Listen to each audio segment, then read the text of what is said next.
Welcome back to the Modern Day Way podcast. Today, we're going to be talking about a topic that I think we all relate to.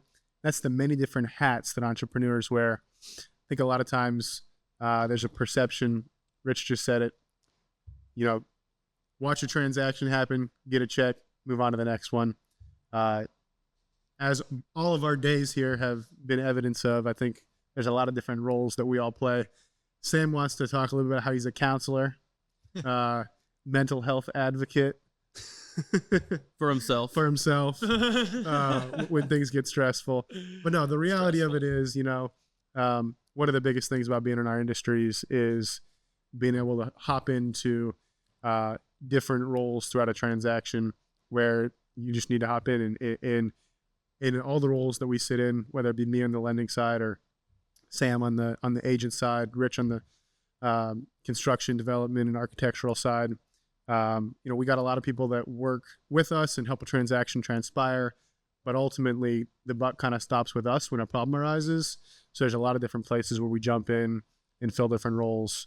Take that as an intro and let's talk about some of the different areas that we fill in throughout a course of a development project or a real estate transaction. So we're almost never just investors, right, in our deals. A lot of people equate entrepreneur to investor, which means you write the check and then at the end of the project, you get a check back. You might check in a couple times and see how progress is going. And in our day-to-day roles, you touched on a couple of the things, but we're people managers, we're project managers, we're constantly looking for deals and deal flow. We're managing that to make sure that the deal flow is stacked up and staggered appropriately. We're usually finding financing or capital investment money to get those deals to happen. And then when things do, pivot or adjust throughout the project or hurdles come up, usually falls on either us or people that we've put in place on our teams to handle those pivots and those hurdles. And every once in a while, we have to jump in and do it. That's why I'm covered in dirt today and got into work at a job site. We're wrapping up one of our big projects and we needed some things done. And sometimes you've got to break out the tool belt. Yeah.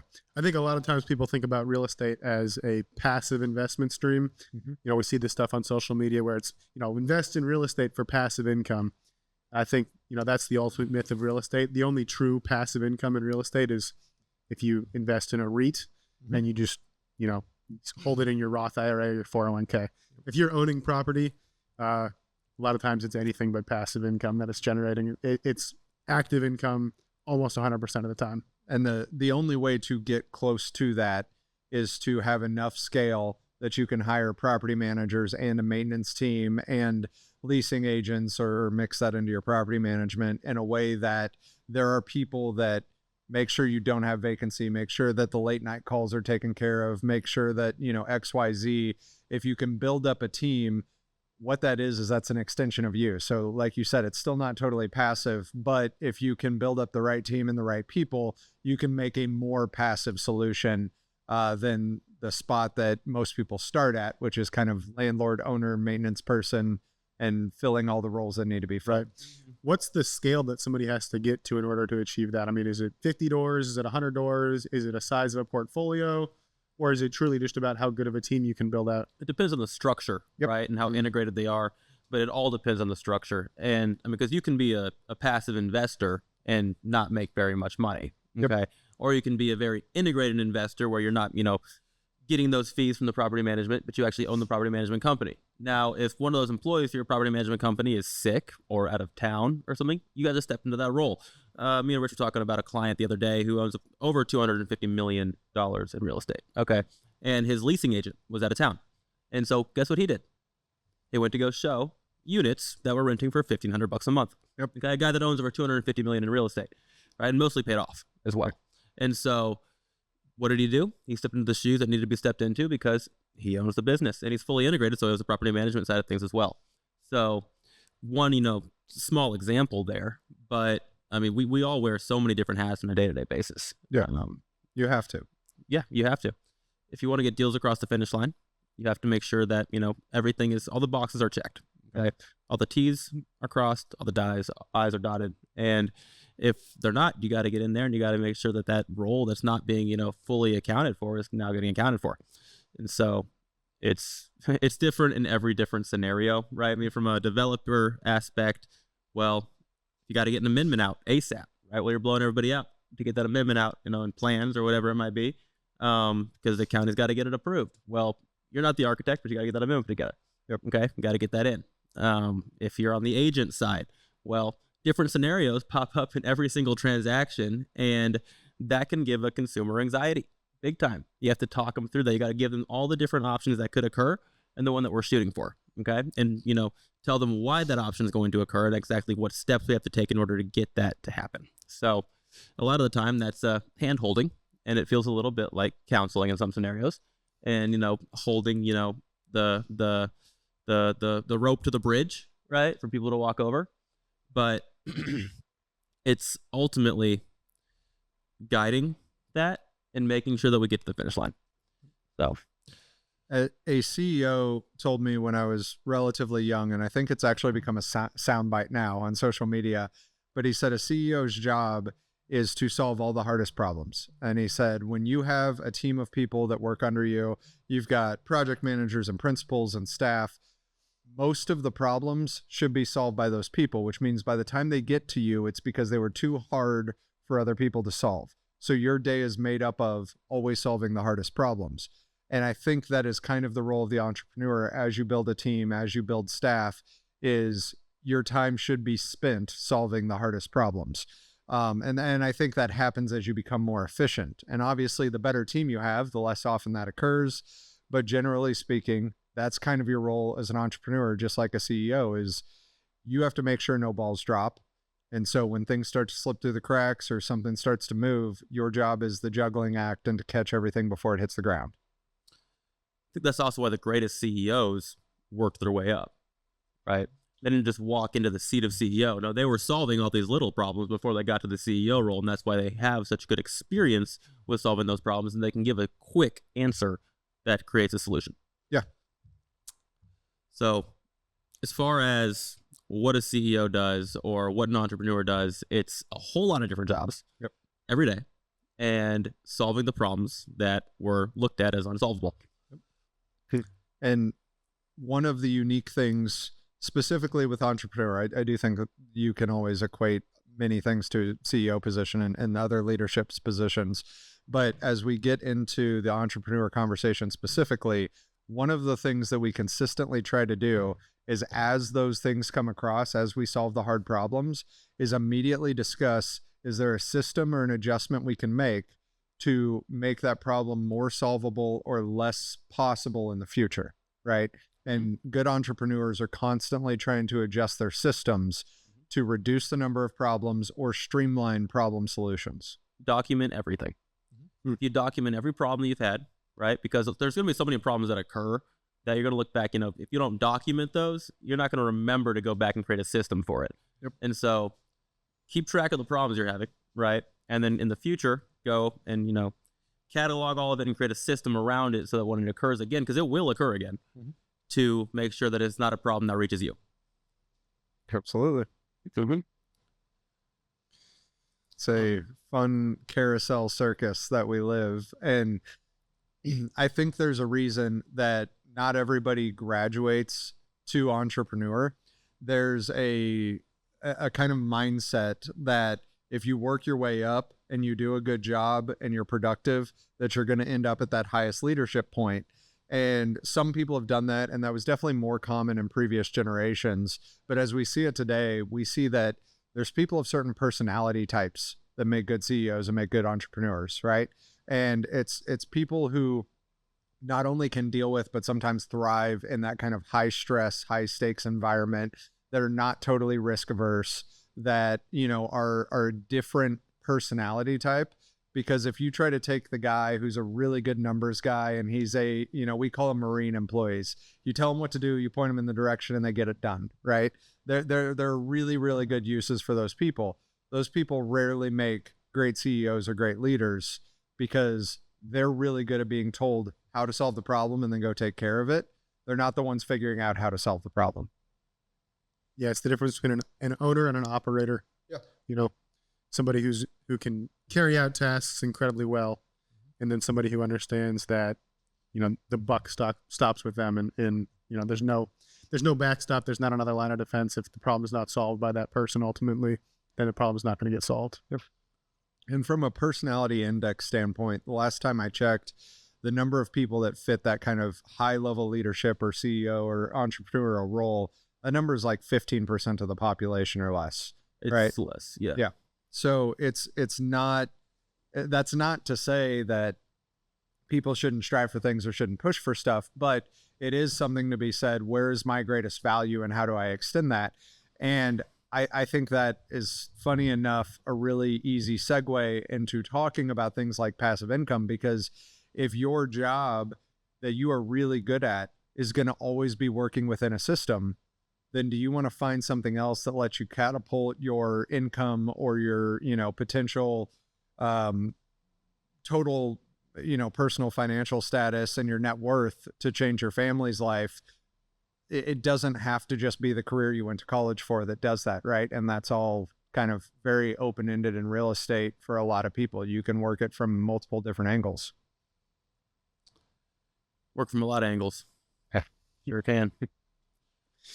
But it's definitely a unique thought process, right? When we get a problem, it's not necessarily a problem because of a solution attached to it.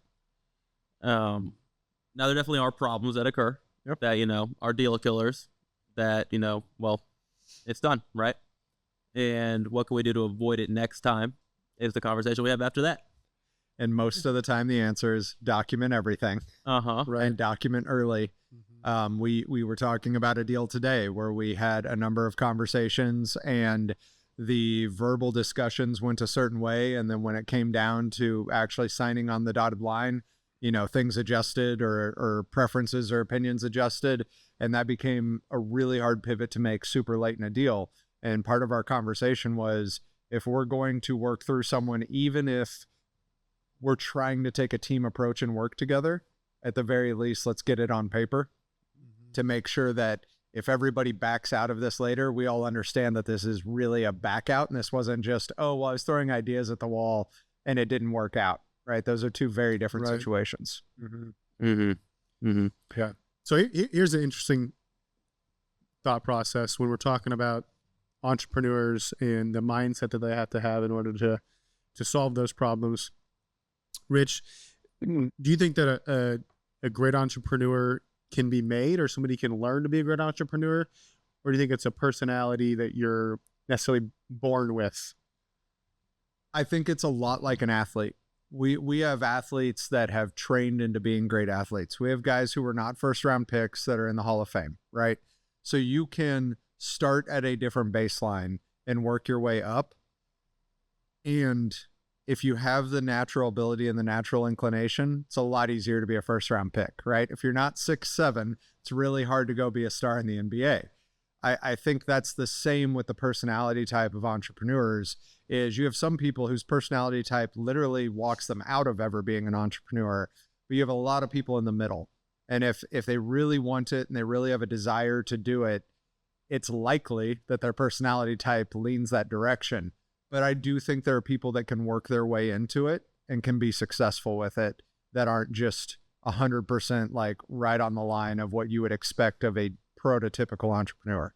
What mindset adjustments or skills would you recommend to somebody who thinks, maybe they want to be an entrepreneur, but they don't feel like they were born to do it? What can they adjust to just like an athlete trains to get better? Yeah. How can somebody gain the skills or the personality inclinations in order to better fill that role? I think one of the number one factors in being able to kind of outpace your learning, so to speak, or kind of beat the, I need 5 years of experience in order to do X, is to work with people who are hyper successful and learn as many lessons as fast as you possibly can from those people. And Sam mentioned the best CEOs are the ones who work up through it. That's a version of that, right? If you work through somebody who learned the hard way, if you can be a sponge, you're not going to get all of it. You don't learn lessons the same way when you learn them from someone else as if you learn them yourselves, especially if you pay a price to learn that lesson. However, the more you can garner from that, the more you can kind of sponge off of those people, I think you can accelerate and move into that spot a lot more quickly. Yeah. So it's a combination of surrounding yourself with people who are in the position that you want to get to, and simultaneously just starting to do the thing. Yep. And then learning as you go. If you don't have a mentor, you're learning everything the hard way. Yep. And even if you have a mentor, you're still going to have certain things that you have to learn the hard way. Yep. But you can expedite that learning by soaking up like a sponge all the information that you can from them. And you never know it all. Yeah. Period. You're Never. always learning. Yep. Always learning. I mean, I'm always reading books personally. I'm always trying to gain knowledge, gain insight. And I'm learning things from people that, you know, I might be this much further ahead of my career, but I can still learn from them. Yeah. Right? I mean, you can learn from everybody. Period, point blank. You can learn something from everybody. And always focusing on, you know, and taking the humble approach. I mean, we were talking with one of Sam's friends just the other night about the situation where, you know, what puts you in the best opportunity to gain this knowledge and accelerate and things like that. And what we really kind of all came to the realization is you have to have a balance of confidence and a willingness to learn, because if you have no confidence, you can't put into action anything you take in. But if you're all confidence, you're going to learn everything the hard way. Right. If you if your instant approach is, well, they couldn't do it, but I can, you need a little bit of that or you're never going to do anything, right? A man who reaches his limits will never test them again. So if you never push those boundaries, you won't figure out where they are. And if you understand you have boundaries and you can learn from others, it's kind of incredible how quickly you can move. Confidence and competence. They have to go hand in hand. Right. A little bit of humble. Mm-hmm. And those two things increase mutually. As you become more confident, you put yourself in positions to gain more competence. Yep. And hopefully all of our confidence is also grounded in actually being competent in what we talk about and what we do. I mean, otherwise it's unfounded. the literal definition of the word confidence means it has to come from competence. Right. Otherwise it's Mhm. arrogance. Yeah. Right. Hubris. So yeah, if you are confident, that means there's something backing that up. A lot of people are really good at faking confidence, but if you're actually confident, there has to be ability behind it. Right. Correct. Got to be able to produce. Can't produce, there's no outcome. Or really negative outcomes. Yeah. Well, no outcome is a negative You outcome. can't go backwards. Yeah. Right. Yes, you can't go backwards. Absolutely. Yep. You can invest X amount of money into a deal that never comes to fruition. Yep. You know. Yep. And then it's negative. That's right. That's right. Yeah. So if you're somebody who's working in the environment, like let's say you're on the finance side or you're a young real estate agent and you've kind of worked behind somebody and you feel like I don't want to say learned what you can because that minimizes other people's values, but if you feel like you've kind of hit a plateau where you're going to be learning at the same rate going forward, what is a good way to step outside of that and gain more mentorship? So for instance, if you work for a company and your direct supervisor has kind of put you in this position where you've learned stuff from them or you've moved up, but you feel like your trajectory is leveling off, what can you do as an individual that says, okay, other than a job change, how do I continue to increase my learning? Like you said, read, podcasts, things like that. But what else can you do to really accelerate?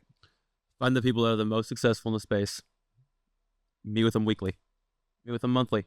Yep. Continue to learn from them, right? Now, if it's a growing position, where you're trying to step outside of, a role that you've been in underneath somebody, right? Do it slowly. Have a plan behind it. Realize, okay, so where is my revenue going to come from? Okay. Make sure that you're checking the boxes that they were checking for you if you go and step into that role. Okay. Yep. Because if you go out and you're, okay, now I'm no longer on a W-2 job at all, right? I've got to create all my own revenue, right? I know how to create revenue for somebody else, but was he generating all of the opportunities to create revenue? Yep. Okay, well then now how do I create those opportunities? Because I can do the job, but can I get the job? Yep. And in our world, that's the difference between business development and project manager. And there's different companies that use different terms, but that's what we use. So business development means you are walking the business in the door. Project management means you take that business, you do it well, you create a repeat client, or you create additional projects from that person. Both are very important. But a lot of project managers go, well, I created this much work. And it's like, sort of, right? You got brought that much work and you did it well, or you expanded upon it. But that is very different than going out there with a 0 lead and turning that into real dollars coming into a company. And it's different skill sets to do both. It is. And if you absolutely do not have one of those skill sets, you better hire it before you start your own business. Or work with a partner who balances you out well. Absolutely. Partners have got to balance each other out well. And if they don't, I mean, there has to be conversations ahead of time to make sure that each roles are being filled and all the boxes are getting checked. Guardrails. Yeah, guardrails. Like a marriage. It is. Figure out your prenup. Yep, that operating agreement better be penciled in real tight. Yep, exactly right. Cool. Right. Ben, any last words for the... No, I mean, I think we started off talking about all the hats we wear, and that led to a good conversation on how do we fill these different roles? What does it look like when we have to expand our team to fill in the gaps to where we might not naturally be gifted? I think at the end of the day, flexibility, the willingness to jump in where it's necessary are the things that make an entrepreneur successful. And a lot of that, in my mind, is rooted in humility as well. To never think that there's something that's too low for you to jump in and solve. And then if you're humble enough to jump in, solve it, maybe the problem shouldn't have made it up the chain to you, but making sure, there's a system and structure in place to solve that again in the future, make it repeatable, and then it's scalable, and that's where things really start to get dialed in. Totally agree. Absolutely. All right. Well, We'll see you next week. See you next week. Bye, guys.